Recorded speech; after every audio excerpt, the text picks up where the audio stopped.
Emily, welcome to the Amelie Moran podcast. I'm so excited to have you here because we're going to be talking about your time in Asia, traveling, and moving to Melbourne with a partner, which is something we both know about. But let's start with what made you decide to travel to Asia.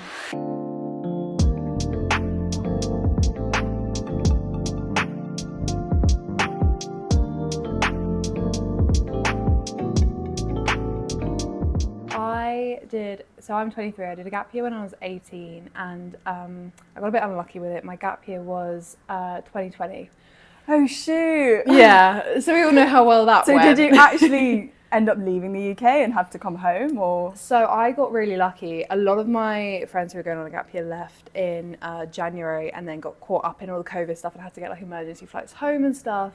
I went October to December and did Thailand, Cambodia and Vietnam and fell in love with traveling. The really classic, went, loved it, wanted to go do more. Yeah. So I had South America booked and then COVID happened, everything got cancelled and then kind of got caught up in going to uni and all of that. Fair. And I always knew after uni, I was like, I want to have the gap year I never had. Right. And part of that was I always wanted to go back to Asia, do Thailand again, like travel it a bit more, because when I did it when I was 18, it's very different to when you're a little bit older, like it was very much like, let's go out drinking, like, temples, who cares about that, Culture just like goes out the window. Yeah, unfortunately. So I was like, I should probably go back and actually like see some of the country rather than just all the bars that Thailand has to offer. So I thought I'd start there. And then we obviously knew we were going to move to Australia as well as part of a way to kind of save up for the travels. I was like, if I'm going to have to work in hospitality after uni, might as well do it in somewhere that's got nicer weather. Yeah, and actually pays better than the UK. Pays, yeah, a little bit nicer. So we kind of figured that actually going to Asia would be a really good way to break up the time difference as well. Fair. Okay, so sort of like a stopover-ish. Yeah, exactly. Long stopover. Yeah, exactly. Because we were looking at maybe doing like, the classic is you go to Singapore for a few days and stuff like that. And we were like, that's going to be really expensive. Not sure we can afford that. Is it? Singapore is so expensive. Is it? I didn't know that. Crazy. Like, what if you want to do it like properly? Like, you can do it on a budget, but there's not really much point. Like, if you're going to do it, you want to experience it properly. Yeah, exactly. Okay. So we were like, we could go do like 5 nights in Singapore, or we could go do like 3 weeks in Thailand. So oh my god, that's a comparison. Fair. Yeah. So that's crazy. We decided to do that instead, and then we were going to fly on from Thailand to Australia, just help to break up the kind of travel a bit as well, make it a little bit easier. So yeah. And then so the move to Melbourne, that was the first thing you decided, and then you were like, okay, we'll do some traveling. But was the main goal like, I want to move to Australia, that's where I'm gonna set up, or is it like, let me try it out for a year, or what? Or do we not know? That's a great question. Still figuring it out. It's a very roundabout answer. I won't lie to you. So basically, right, I was always like, I'm gonna save up through uni, go travel South America for like 3-4 months when I finish, and then go get a grad job. Okay. Yay, stuff is fun. And then in third year, I was like, I'm not sure I just want to do like 3 months. Like, I think I want to do a bit longer. And I was like, I was still saving throughout uni. And then I was like, grad jobs aren't looking like they're going to happen, Really? Like, I'm like applying to them, not getting interviews and stuff like that. Like, everyone on my course was struggling to get stuff. So, it was not just me being a bit rubbish at job applications, luckily. Like, everyone in my year was struggling to get something. Like, even now I know, like 3 people got grad jobs out of my year at uni. And like, we're not dumb. Oh my god. It was, the market has just gone absolutely insane. So I was like, right, okay, well, if I'm not restricted with a grad job, but I'm still going to need to earn money, I'm not going to be able to like go and do the travel I want on like what I had saved. Maybe I'll look at going and living somewhere and earning money and kind of saving money that way, and then I can carry it on. And then obviously with the working holiday visas, you could go Canada, New Zealand and Australia. Canada, I was like, I don't know, I'd like to do a ski season there, but I was like, I don't really want to go there for the summer. I don't know, I just never had the pull to go there. I also have never skied or snowed, so big dreams to do a ski season. Bit ambitious. Yeah, literally. No one pointed that out to me as I was talking about it, and no one went, "You've never actually done either of them," but okay. New Zealand, my boyfriend Max, his little sister actually lived there last year. Oh, wow. Brilliant, because great insight from someone who lives there, but she was saying that how crazy expensive it was, and like, you know, I have heard this. And because it's a bit smaller, it's a bit harder to get the jobs and stuff, like a bit harder to find accommodation and stuff. And I was like, okay, well, Australia it is. I'm running out of places to go. That's the last one left. So I love that. I have heard that about New Zealand though. Like, everybody says it's a must-see country, but like traveling there or even obviously living there is so expensive. People say it's more expensive than Australia. I don't know. Would you say it is? Oh, really? Yeah. Oh, really? Right, put it this way. So I've booked flights to Queenstown for the first week of December. Okay. And I was looking at renting a camper van. Yes. The cheapest, smallest camper van I can find will be over $1,000 for 5 days. That's not even including like the insurance, the petrol, the food, nothing. That's just like 500 to get quid. that's just to get the van for 5 days. Oh my God. Oh, okay, yeah, fair. Yeah. Good tip. Yeah. Good tip. I mean, worth going, don't get me wrong, but you know, save you up gotta, half a fortune in the meantime. it feels like it's like a thing you have to commit to. Like, it's not like a quick, let's go to a weekend in New Zealand. It's like, no, you need to save and commit to this. Yeah. So where did you go in Asia? Okay. This time round. So we had, for all my, I'm a very big planner. For all my planning, I didn't think to check the weather. Oh, okay. So we were meant to do 3 weeks in Thailand, and we were supposed to do, we were supposed to fly into Phuket and do like the islands and stuff, Koh Sok National Park, and then go up to the north, and then we were going to finish off in Bangkok. Standard plan, nice and easy. So we get there, and we're on the island, and it starts great, you know, beautiful sunshine and stuff, and then, you know, oh, it's a little bit rainy. Okay, well, we're from the UK, we can handle rain. And then, oh no, it's actually torrential downpours every single day. Oh my God. And we were like, okay, like, you know, that's fine, you know, it is what it is. And then as we are heading up to Koh Sok National Park, you know, the ones where you stay on the floating bungalows and stuff. Yeah. So as we're heading up there, I don't know, did you see the typhoon that went across Vietnam and stuff? When was this? So this was probably like the first or second week of September. Maybe I did hear it. I'm not 100% sure. It was kind of, Are they quite common there? From what I've seen, not to the extent that it was, as in like the kind of chaos it caused. So as we were going up to Koh Sok National Park, we met two lads who were from the Netherlands, I want to say, who were supposed to be in Vietnam and had to leave because basically this typhoon went across the north of Vietnam, kind of like the top of Laos and the top of Thailand and stuff like that. And like 150 people died in Vietnam. It was really serious. God. Yeah, it was really bad. Like really bad. Yeah, and we were like, oh, okay, you know, that's probably what all the rain is. You know, it's just a leftover of the typhoon. And they were like, yeah, we were supposed to be in Vietnam. We've had to come over here instead. And we're like, okay, cool. We were looking and like Chiang Mai and like Pai, which is in the north, Thailand, which is where we were supposed to be going, were like flooding, and it was rain all day, every day. And we're like, oh no, this doesn't sound fun. That's not the holiday we were expecting, you know. And the holiday I'd sold my poor boyfriend, who's never been outside of Europe, you know. I was like, yeah, Thailand's so lovely. It's so sunny. You get burned, You're gonna love it. You're gonna love it. Yeah. And then I brought him here, and he was like, I could have got rained on for free at home. And I was like, yeah, that's a valid point. So, oh no. Yeah. So what did you do? You just had to change the trip? Yeah, we just went to Bali instead. So we were in the Koh Sok National Park, and we were, and it rained the entire time we were there as well, which was, you know, a slight dampener on the plans, but we still made do. But as we were getting on the boat to go to the bungalows, there was a girl behind us, and she said as a joke to her boyfriend, like, oh, we should just go to Bali instead. And I was like, oh, haha. Wait.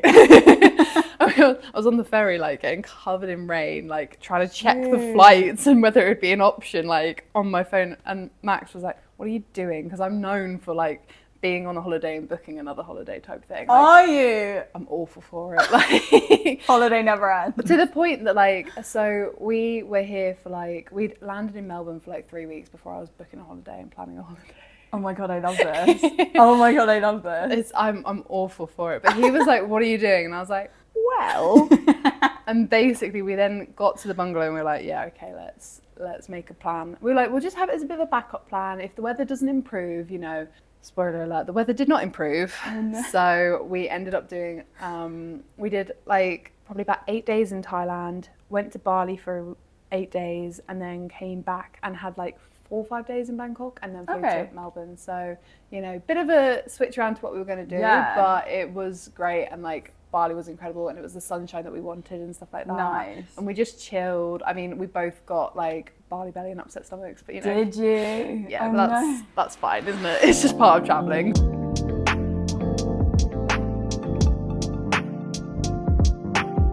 I know, I want to ask, like, so you say you like planning. Does like the change of plan, does that freak you out? Are you one of those people that's like getting quite stressed, panicky, or are you like, yeah, it's fine, we'll just do that and then I can plan the next bit? So the initial change of plan freaks me out, and I am like, I'm also thinking like, I can't survive this, like everything's gonna go wrong.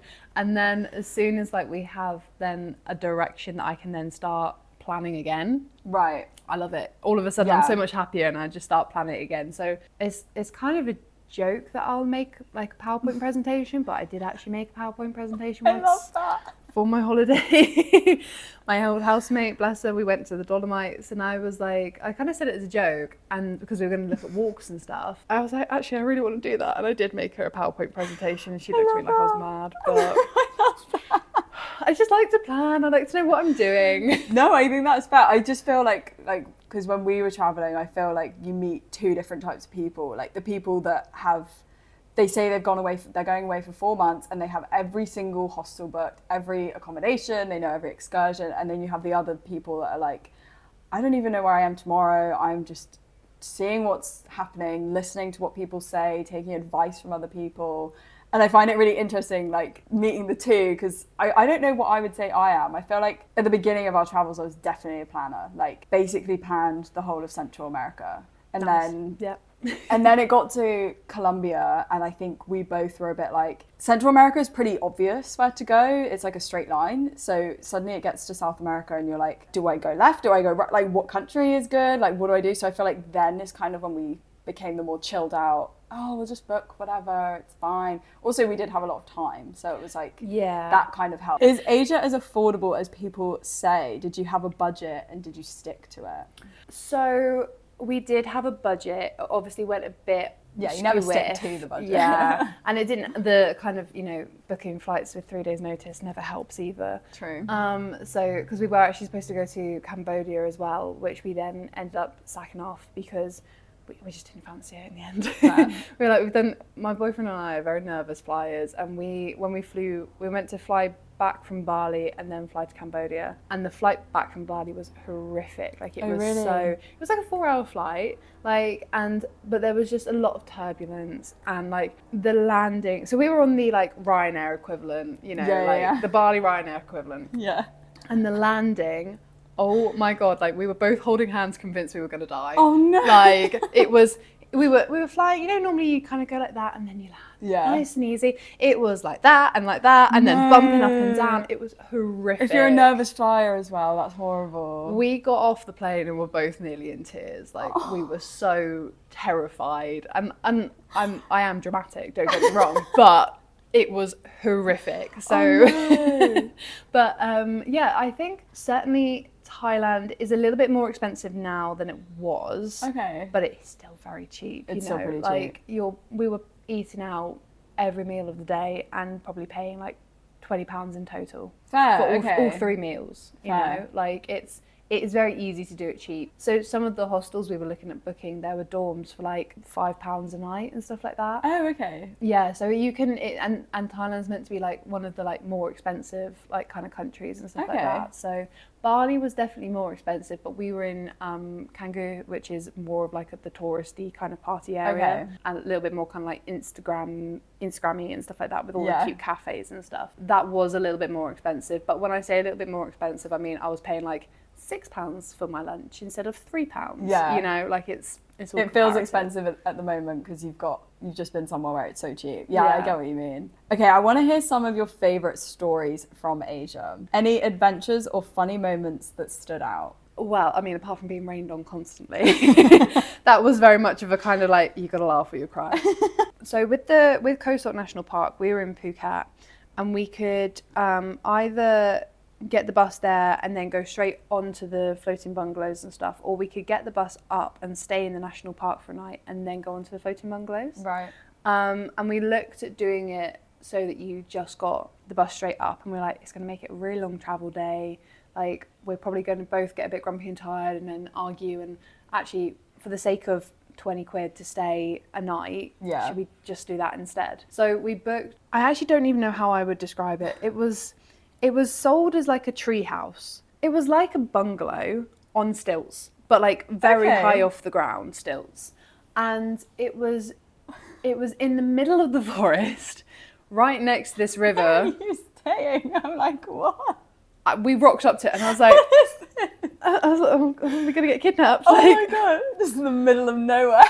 It was in the middle of nowhere. We had to get someone to come and like, someone came and picked us up from the bus stop because it's that kind of like middle of nowhere, you know. Oh my God. They had their own like ATM in the middle of the hostel because you couldn't get to like back to the town like easily. So we're on this like bungalow, like on these stilts, and like there's this huge river which normally you can swim in, but because it'd been raining so much, it was like flooding, like that's why the house was on stilts, because it was flooding.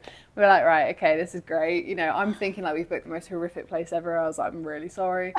We walk into this bungalow and there's a sign on the wall and it says, don't leave your toiletries in the bathroom, you have to like pack them away, otherwise the monkeys will try and get them.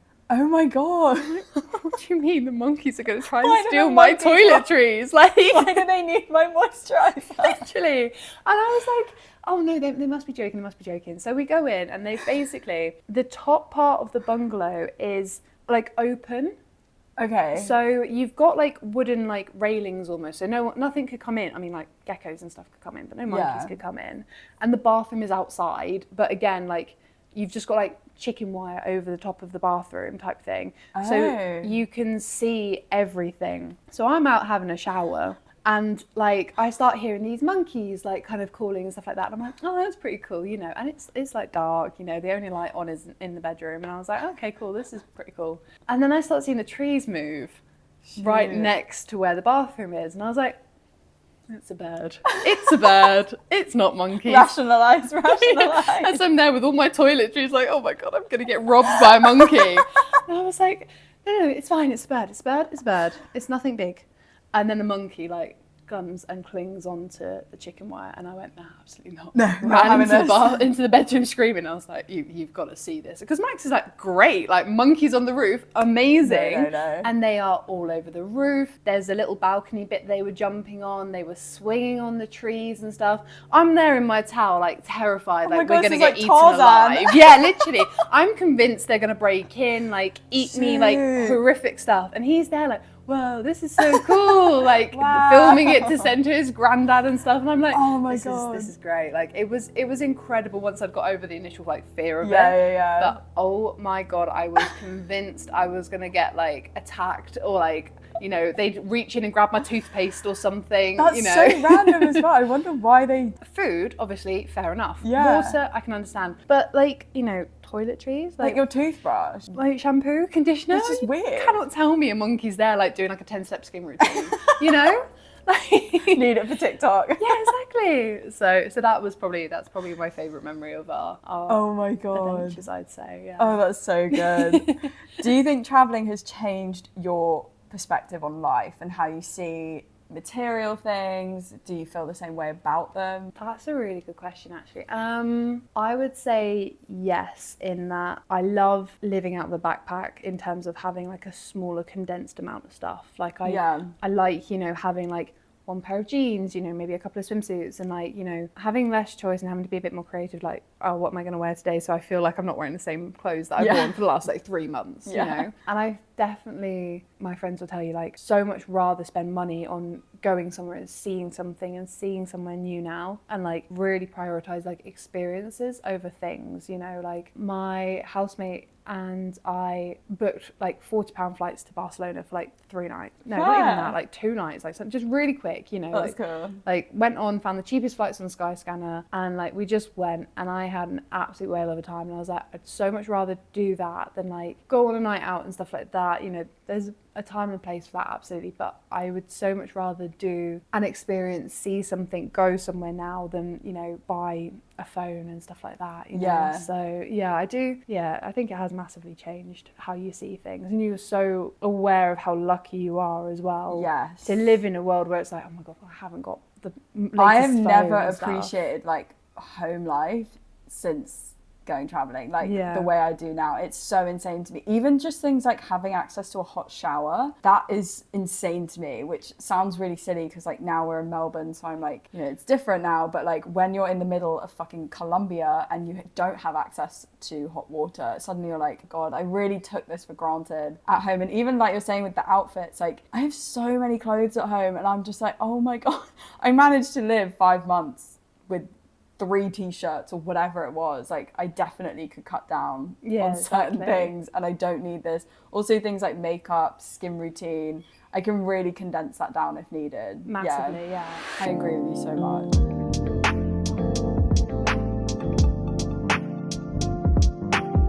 Okay, so you travelled with a partner. Mm-hmm. Travelling with a partner can be really different, I feel, than travelling alone or with friends. What were some of the highs and lows you experienced? I will start this by saying that I've been with my boyfriend for about 2.5, nearly 3 years. Okay. So, you know, like... Solid relationship going. Yeah, like we weren't coming out here having just like met each other type thing. And I'm surprised that there was still stuff to learn about how he lives and how he does things. Because God love him. Traveling with him was very interesting. I'm very much like a get up early, like go do things, in bed by 10, you know, read my book, lights out, go to bed. He is very much like, he'd rather like sleep until like 11 but be out till like 3 in the morning and like exploring and stuff like that. Oh my God, you're me. It was an interesting adjustment, put it that way. Like, because bless him, he was like, you know, like, oh, but we're on holiday, can we have a lie? And I'm like, what do you mean you don't want to be up at like 6 in the morning to see everything? Like, you know, and I'll be like, babe, let's go to a temple. And he was like, yeah, okay, you know, can we go and find like something cool to do afterwards? And I'm like, yeah, of course, but temples, you know, let's go see this. Culture. Yeah, literally, I'm like, become more culturally educated, come on. Like, but no, bless him, he did really well. So like I said, he hasn't ever like travelled outside of Europe, so he'd never done like a long haul flight. He wasn't super happy with me because again, one of our flights out, really bad turbulence, and it was like a really long flight and he didn't sleep. So he was like, why have I let you talk me into doing this? And I was like, yeah, we have got another 6-hour flight, but you'll be fine. So, but no, he bless him, he really enjoyed it. So he never used to understand. In the UK, I lived in Manchester for the last 3 years, and I was very close to Manchester Airport. I would regularly just go on Skyscanner, find the cheapest flights, and book like a little like 2-night trip away and stuff like that. And he used to be like, I don't get why you're doing it. Like, why do you want to do that, you know? And then when we were traveling around Thailand and stuff like that, and even just like when we were walking, you know, from where we'd been dropped off to the next hostel and stuff like that, and we had our huge rucksacks on and stuff like that, he was like, oh, I get it now. Like, I get why you enjoy it. And like, I don't think I've converted him into like a 6-month-long trip. Don't get me wrong. No, but I love that. He definitely like is like, okay, I can see why you enjoy it. You know, I can see why you want to do it and stuff more now. So, I mean, he's never going to sleep in a shared dorm or anything like that. But, you know, like I worked him up to private rooms in a hostel. I do feel like it is weird though, like as a couple being is it weird? I don't know, being in a shared dorm, because we did it a few times. Like I could probably count on one hand how many times we did it, and one of them was in a room with like 27 people,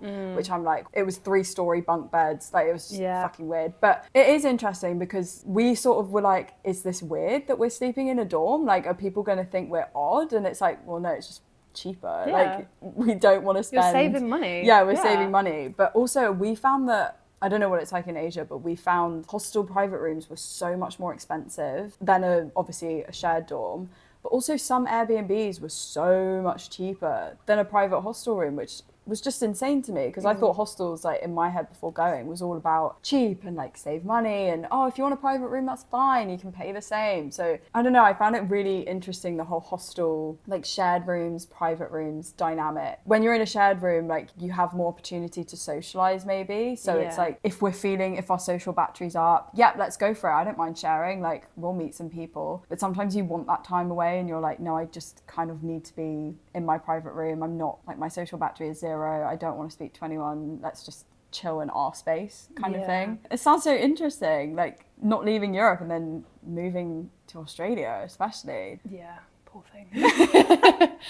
Does he like feel it? Like he feels like it's a big jump? Or can you feel that from him? I think yes and no. We've been talking about doing it for a while, so he's had time to adjust. So basically pretty much the entirety of third year at uni, we were kind of talking about it. You know, I mean, to be fair, when I say he's never left Europe, bless him, he never left Manchester. Like, he's from Manchester and went to Manchester for uni, and he'd never lived anywhere other than Manchester. Fair. Whereas, like, I'm from the south coast in England. I did a year in London. I then moved up to Manchester for 3 years. You know, I've done a lot of travelling as well by myself. Yeah. So I kind of was like, oh, like, you know, I'll be fine. Because I was like, it is a huge thing. Like, it's I'm asking of him, you know, to be like, to go from the same place you've always lived to the literal other side of the world, you know, like just a small ask. Yeah. But to be fair, I think because we'd finished uni and stuff like that, he was always going to have moved away after, because he didn't want to stay in Manchester. He wasn't going to get a job in Manchester. He was looking at moving, even like if it was just to Leeds or something, you know. Yeah. So I think he was kind of ready for that anyway, and kind of in that sort of mentality. And then he's kind of like moved over here, and he's such a social butterfly. Like he could talk to a brick wall and get you its life story in about 5 minutes. Like, it's insane. This boy just can talk to anyone. It's so impressive. So he's kind of thriving on the fact that there's so many new people to meet. Yeah. Like, and he's already made himself like a little group of friends. Like, it's his birthday on Friday, and he's already got like a group of friends that he's like planned to go out with. They've got like a group chat, you know, like he's like met up with people who, weirdly enough, actually, one of the first people we met was someone he knew from Manchester who'd moved like, a week after we left. And that's weird. I know, it was very much like, oh, for God's sake, like, we've just left, you know? I can't escape it. Yeah, so, but he's making friends so quickly, like, he's kind of settled better than, not, it makes me sound like he's a child or something, but he's settled better than I was expecting. Yeah. Considering. No, I think that's fair. If there was loads of anxiety around it, I feel like it's, props. And he's never done it before, you know, like, this is like the third time I've moved big places away from home. So I'm kind of I'm like, if it wasn't for the time difference, I'd feel like I'm still in the UK, to be honest. Like, it doesn't feel like a big change for me. Yeah. But for him, like, it is a big change. So I'm very impressed with like kind of how well he's kind of adjusted, and in such a short space of time. Like, we've only been here a month, and he's so like happy and settled. It's really nice to see. So. That's so nice. Do you think that this is like, with the traveling as well, do you think it's brought you guys closer? Like, if people are going to go and do a trip together, I wouldn't recommend starting with moving to the other side of the world. I'd say, you know, start somewhere a bit more local first, because it was a big adjustment, and like that, I think we'd only really done like short holidays, like kind of weekend holidays and stuff like that, and like we'd never even done like a week-long holiday together and stuff like that, and you know, and then we immediately went 3 weeks traveling and then moved to the other side of the world. I think that put us under a little bit of pressure of like, if things go wrong, you've only got each other, so you think it kind of can't go wrong. Yeah. Which did cause a bit of tension. Actually, it was when we were in Bali, so we were kind of like 2 weeks in. It was causing a bit of tension because I think we both felt a bit of pressure that everything had to be perfect, and if it wasn't, then it meant that we were failing in a relationship type thing. We did butt heads a bit in Bali and have kind of like a couple of arguments, but those arguments were really good because we actually said things that needed to be said. Yeah, it gets you talking. And also it is a lot. Like, there are going to be so many anxious thoughts, overthinking, feeling insecure about certain things. And the whole point of a partner is to be like, let's talk about it. I need to tell you because I'm freaking out over here. Like, can you either take me out of here or come in and like freak out with me? What's going on? That's exactly it. And like the stuff we ended up then saying, like, we were both thinking the same things, but we were both scared that if we said it, we're going to freak out the other person. Yeah. I had like a couple of little arguments, kind of butted heads a bit, and then we had this big sit down chat. And I remember because we then went to Finn's the next day and it felt very weird because we just had like a huge chat about like everything. And then we were like at Finn's like having a proper party, you know. I was like, the contradiction is very, very weird. But it was really, really good because we actually sat down and we had big conversations about stuff and kind of sorted things out in our heads a little bit. And now, like, not to sound really cliche, but we are, you know, better than ever. No, I love it. No, I appreciate you sharing. I love it. I think it's great. I think definitely communication with a partner when you're traveling, that's something that Sam and I have learned. Like, if you don't say it, I don't know it. And if you are feeling anxious about something, just tell me. But also I like that you've touched on this whole idea of like, it needs to be perfect, because I definitely feel like, if anything, I had that where I was like, but this needs to be like the best, like this is the biggest trip we're doing, we're away for like 2 years, like this needs to be everything. And then you get there and it's like, who gives a shit, like it's fine. But also I don't want to voice that it needs to be perfect to you, because then you might freak out, and just like exactly what you said, like you just have all these thoughts and overthinking and feeling insecure in what you're doing, when actually it's like, no, just enjoy it. You're probably thinking the same thing, like you said, you just need to talk about it. I feel like that's the one thing I've like definitely learned, and sounds like you've learned with traveling with a partner. Massively. If you don't voice it, it's not going to be addressed at all.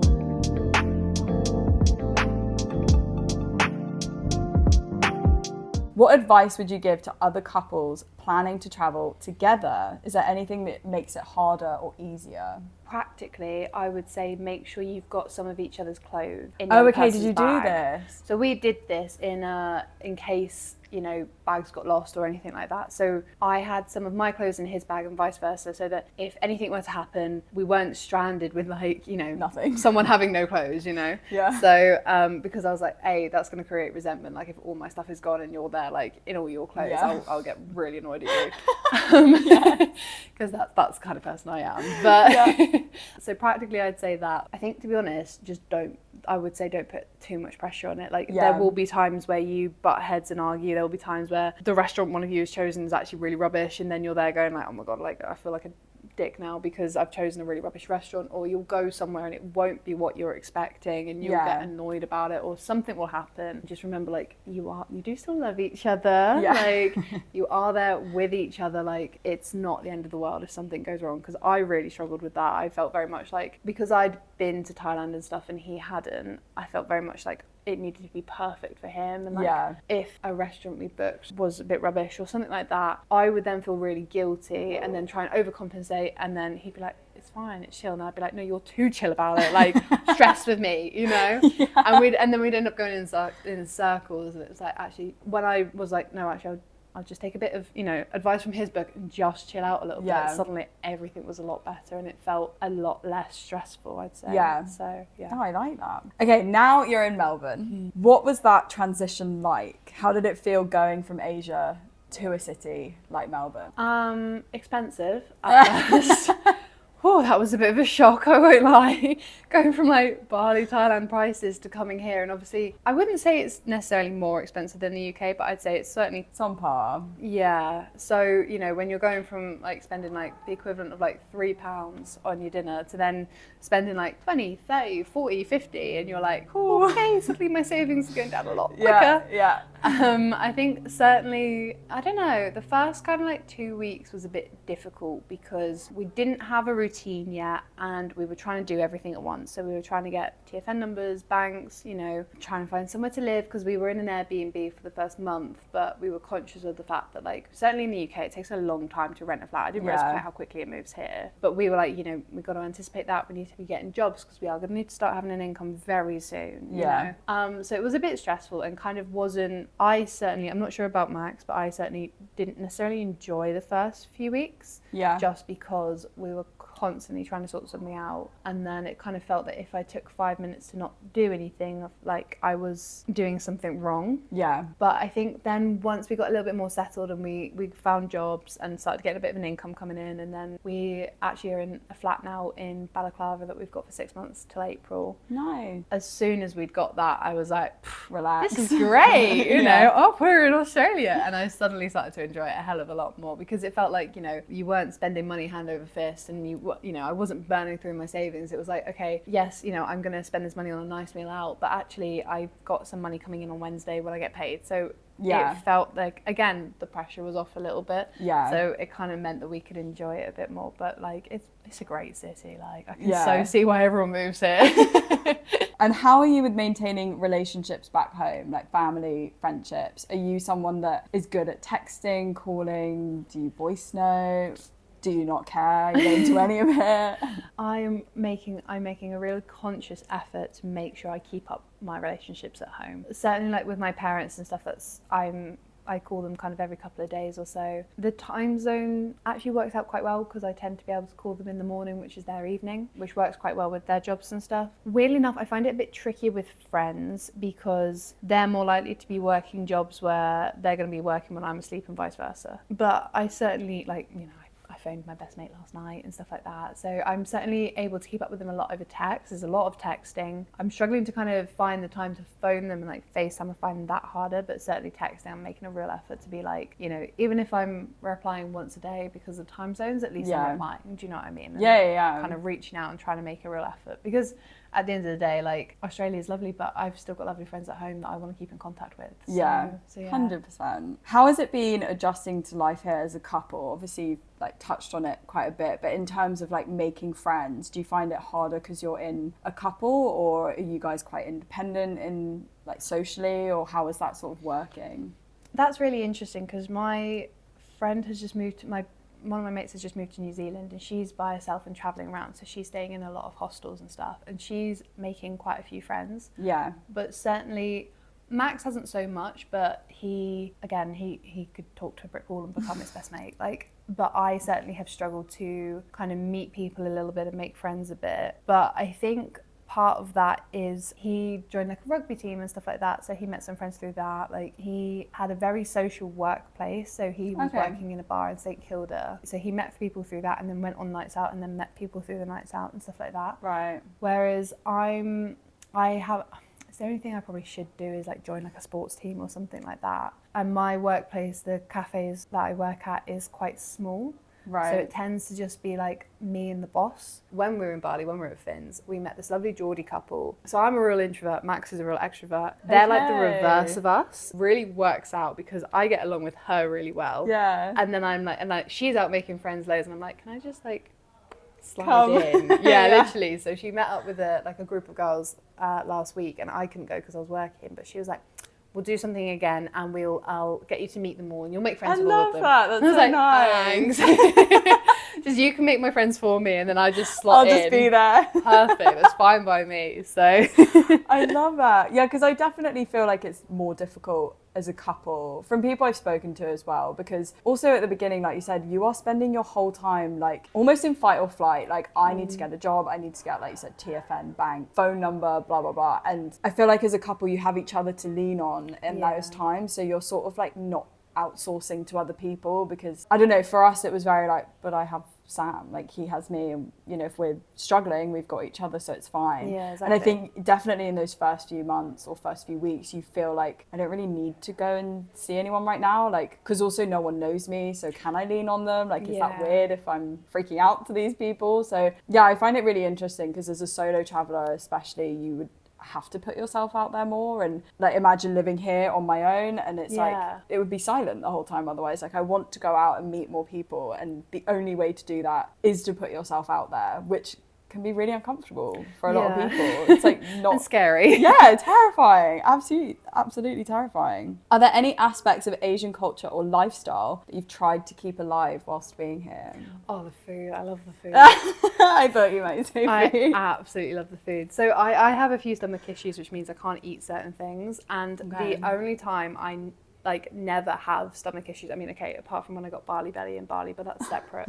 Irrelevant, it's fine. We just won't talk about that bit. The only time I never have issues with my stomach is when I'm eating like pad thais and stuff like that, like Asian food. Like, I don't know what it is, but it just agrees with me so well. And it also helps that it's really delicious. Yeah. So it's such nice food. So when when we got here and stuff like that, like, you know, like the Asian supermarkets and stuff like that, like I try to find some of them, and like, you know, as soon as we were a bit more settled and we were in our flat a bit more permanently, I was like, right, I'm gonna go out and buy like a bunch of sauces and stuff, like get the noodles and stuff. I really love, especially Thai food. It's probably say it's my favorite cuisine. Like that was a big reason why I wanted to go back. I won't lie, I just wanted to eat the food, you know. But like the food is just incredible. Like if I could just pick it up and like plonk it in my house, like I would. Like it's so good. So I feel like there's so much choice here in Melbourne as well. Like there are so, I think even in the CBD there's like a whole strip of just Asian places. Like you have the Chinese, Thai, Indian, whatever. It's so good. Like it's so nice. so nice. Okay, talking about future traveling.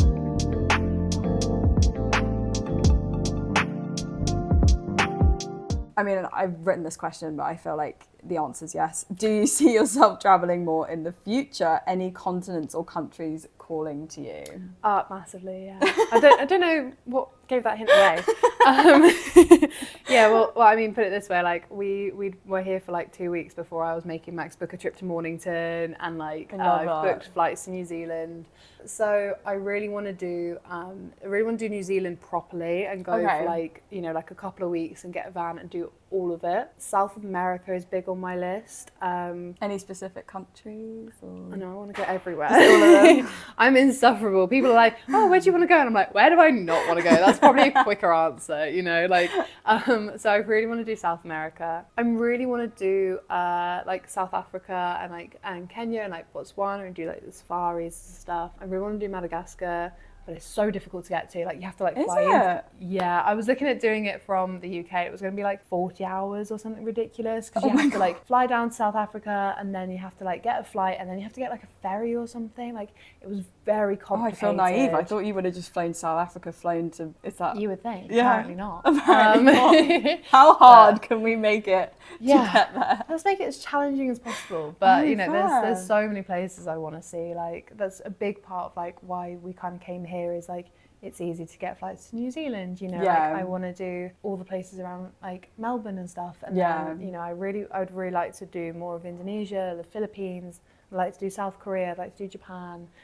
But I want to do everything basically. No, but it's true, because also everyone says obviously Australia is so out of the way, like it's very isolated, but actually when you're on this side of the world, things like Asia or New Zealand are so much more accessible to you than they would be at home. Like it would be so much longer getting here from home. And so much more expensive as well. Yes. Like, you know, like I was looking at flights to South Korea because one of the girls I worked with in the summer has moved there. Okay. And I sort of said it as a joke, like, oh, haha, I'll come visit. And she was like, yeah, do. And I was like, oh, amazing. Shouldn't have said that. I was like, I'm moving there tomorrow then. And I was like looking at the flights, and it's like a 8-10 hour flight or something ridiculous. Okay. But it was only going to be like $300 one way. Oh, fair. And I was what like, is it from the UK? Like, oh, $1 million, you know?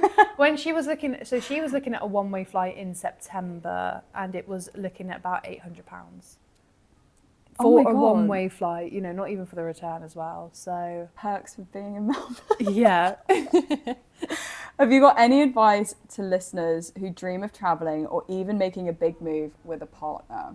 I'd say start small. I wouldn't recommend starting by moving to the other side of the world. Yeah. I'd say start with maybe slightly trickier destinations first. So although me and Max hadn't gone on many holidays, one of the places we did go to was Morocco. Oh, nice. And we did Marrakesh and stuff like that.